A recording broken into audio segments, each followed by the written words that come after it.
नमस्कार, मैं रविश कुमार। सब्सक्राइब भी कीजिए, ज्वाइन भी कीजिए। नकालों से लेकिन सावधान रहिएगा। नमस्कार।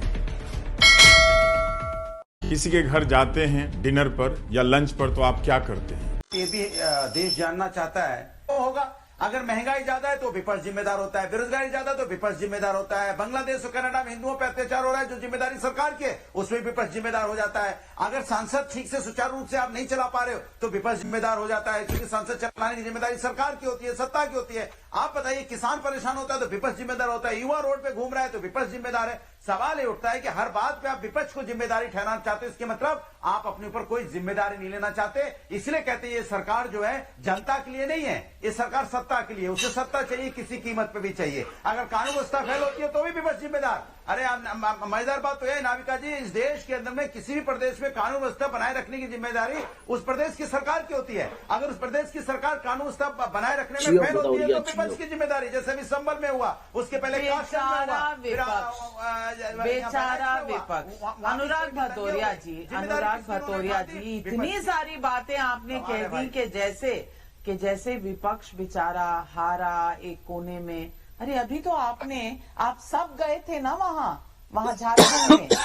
बड़ी अच्छी तस्वीर थी इंडिया गठबंधन की, आपस में जो भी बोले, लेकिन वहाँ फोटो ऑप पूरी थी।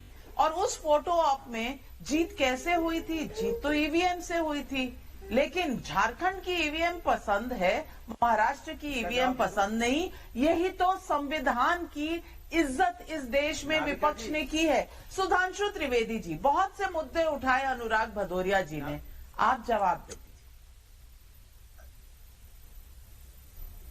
दीजिए। देखिए, अनुराग जी ने जो बात कही, हम विपक्ष से सवाल नहीं करते हैं। विपक्ष ये भूल जाता है कि वो अनेक राज्यों में सत्ता पक्ष में है।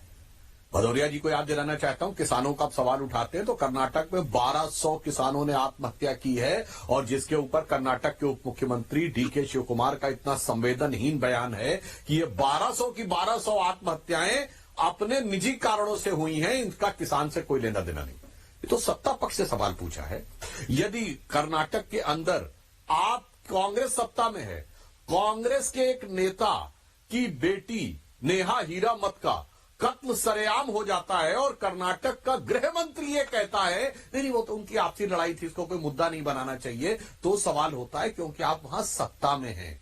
इसीलिए अनेक जगहों पे जहां आप सत्ता में वहां उनसे सवाल पूछा जाता है। इस देश में ऐसा नहीं है कि सारी जगहों पर एक ही पार्टी की सरकार है, अनेक जगहों पे दूसरी पार्टी, क्योंकि अनेक जगहों पे भदौरिया जी ईवीएम ने बहुत अच्छा काम भी किया है। जैसे कश्मीर में अच्छा काम किया है।